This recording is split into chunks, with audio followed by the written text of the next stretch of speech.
Pharaoh said to Joseph, I hereby put you in charge of the entire land of Egypt. Then Pharaoh removed his signet ring from his hand and placed it on Joseph's finger. He dressed him in fine linen clothing and hung a gold chain around his neck. Then he had Joseph ride in the chariot reserved for his second in command. And wherever Joseph went, the command was shouted, Kneel down! So Pharaoh put Joseph in charge of all Egypt. And Pharaoh said to him, I am Pharaoh, but no one will lift a hand or foot in the entire land of Egypt without your approval. Then Pharaoh gave Joseph a new Egyptian wife named Zaphenath-Paneah. He also gave him a wife whose name was Asenath. She was the daughter of Potiphera, the priest of On. So Joseph took charge of the entire land of Egypt. He was 30 years old when he began serving in the court of Pharaoh, the king of Egypt. And when Joseph left Pharaoh's presence, he inspected the entire land of Egypt. As predicted, for 7 years the land produced bumper crops. During those years, Joseph gathered all the crops grown in Egypt and stored the grain from the surrounding fields in the cities. He piled up huge amounts of grain like sand on the seashore. Finally, he stopped keeping records because there was too much to measure.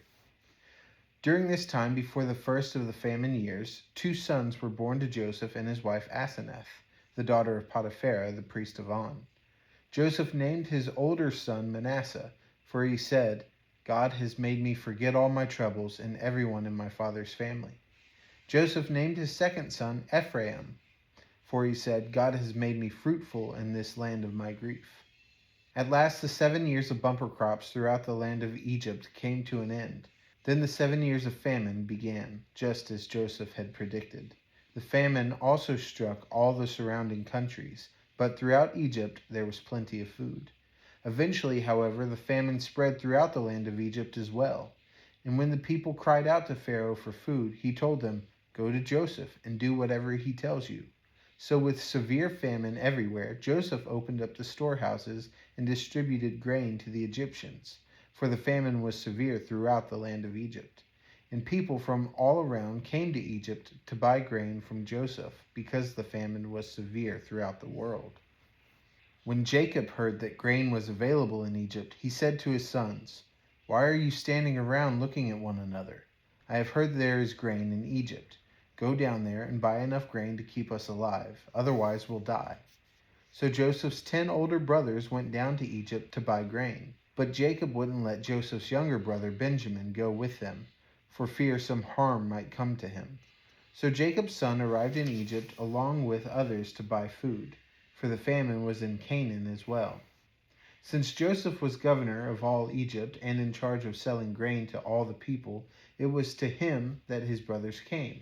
When they arrived, they bowed before him with their faces to the ground. Joseph recognized his brothers instantly, but he pretended to be a stranger and spoke harshly to them. Where are you from? He demanded. From the land of Canaan, they replied. We have come to buy food. Although Joseph recognized his brothers, they didn't recognize him, and he remembered the dreams he'd had about them many years before. He said to them, You are spies. You have come to see how vulnerable our land has become. No, my lord, they exclaimed. Your servants have simply come to buy food. We are all brothers, members of the same family. We are honest men, sir. We are not spies. Yes, you are. Yes, you are, Joseph insisted. You have come to see how vulnerable our land has become. Sir, they said, there are actually 12 of us. We, your servants, are all brothers, son of a man living in the land of Canaan. Our youngest brother is back there with their father right now, and one of our brothers is no longer with us. But Joseph insisted, As I said, you are spies. This is how I will test your story. I swear by the life of Pharaoh that you will never leave Egypt unless your youngest brother comes here. One of you must go and get your brother. I'll keep the rest of you here in prison. Then we'll find out whether or not your story is true. By the life of Pharaoh, if it turns out that you don't have a younger brother, then I'll know you are spies.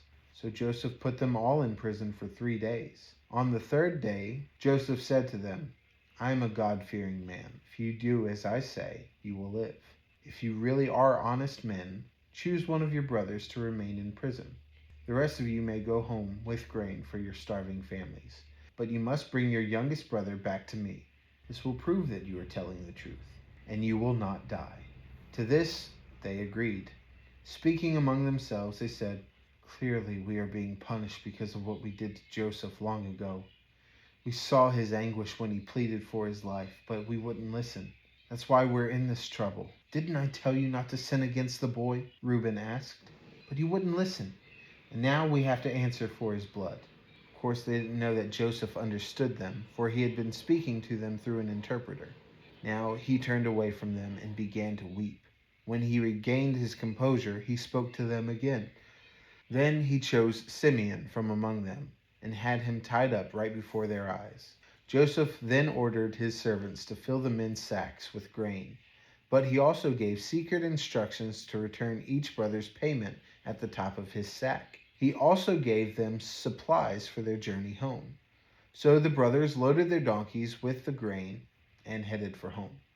But when they stopped for the night and one of them opened his sack to get grain for his donkey, he found his money in the top of his sack. "Look!" he exclaimed to his brothers. "My money has been returned. It's here in my sack." Then their hearts sank. Trembling, they said to each other, "What has God done to us?" When the brothers came to their father Jacob in the land of Canaan, they told him everything that had happened to them. "The man who was governor of the land spoke very harshly to us," they told him. "He accused us of being spies, scouting the land. But we said, 'We are honest men, not spies. We are 12 brothers, sons of one father. One brother is no longer with us, and the youngest is at home with our father in the land of Canaan.' Then the man who is governor of the land told us, 'This is how I'll find out if you are honest men. Leave one of your brothers here with me, and take the grain for your starving families and go on home.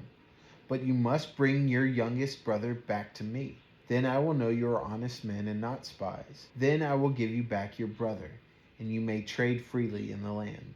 As they emptied out their sacks, there in each man's sack was the bag of money he had paid for the grain. The brothers and their father were terrified when they saw the bags of money. Jacob exclaimed, 'You are robbing me of my children. Joseph is gone. Simeon is gone. And now you want to take Benjamin too. Everything is going against me.' Then Reuben said to his father, 'You may kill my 2 sons if I don't bring Benjamin back to you. I'll be responsible for him, and I promise to bring him back.' But Jacob replied, 'My son will not go down with you. His brother Joseph is dead, and he is all I have left. If anything should happen to him on your journey, you would send this grieving white-haired man to his grave.'" Immediately after this, Jesus insisted that his disciples get back into the boat and cross to the other side of the lake while he sent the people home. After sending them home, he went up into the hills by himself to pray. Night fell while he was there alone. Meanwhile, the disciples were in trouble far away from land, for a strong wind had risen, and they were fighting heavy waves. About 3 o'clock in the morning, Jesus came toward them, walking on the water. When the disciples saw him walking on the water, they were terrified. In their fear, they cried out, "It's a ghost!" But Jesus spoke to them at once. "Don't be afraid," he said. "Take courage, I am here." Then Peter called to him, "Lord, if it's really you, tell me to come to you, walking on the water." "Yes, come," Jesus said. So Peter went over the side of the boat and walked on the water toward Jesus. But when he saw the strong wind and the waves, he was terrified and began to sink. "Save me, Lord," he shouted. Jesus immediately reached out and grabbed him. "You have so little faith," Jesus said. "Why did you doubt me?" When they climbed back into the boat, the wind stopped. Then the disciples worshipped him. "You really are the Son of God," they exclaimed. After they had crossed the lake, they landed at Gennesaret. When the people recognized Jesus, the news of his arrival spread quickly throughout the whole area, and soon people were bringing all their sick to be healed. They begged him to let the sick touch at least the fringe of his robe, and all who touched him were healed. Some Pharisees and teachers of religious law now arrived from Jerusalem to see Jesus. They asked him, "Why do your disciples disobey our age-old tradition? For they ignore our tradition of ceremonial hand-washing before they eat." And Jesus replied, "And why do you, by your traditions, violate the direct commandments of God? For instance, God says, "Honor your father and mother," and anyone who speaks disrespectfully of father or mother must be put to death. But you say it is all right for people to say to their parents, "Sorry, I can't help you, for I have vowed to give to God what I would have given to you." In this way, you say they don't need to honor their parents, and so you cancel the word of God for the sake of your own tradition. You hypocrites! Isaiah was right when he prophesied about you, for he wrote, "These people honor me with their lips, but their hearts are far from me. Their worship is a farce, for they teach man-made ideas as commands from God." Help, O Lord, for the godly are fast disappearing. The faithful have vanished from the earth. Neighbors lie to each other, speaking with flattering lips and deceitful hearts. May the Lord cut off their flattering lips and silence their boastful tongues. They say, "We will lie to our heart's content. Our lips are our own. Who can stop us?" The Lord replies, "I have seen violence done to the helpless, and I have heard the groans of the poor. Now I will rise up to rescue them, as they have longed for me to do." The Lord's promises are pure, like silver refined in a furnace, purified 7 times over. Therefore, Lord, we know you will protect the oppressed, preserving them forever from this lying generation, even though the wicked strut about and evil is praised throughout the land.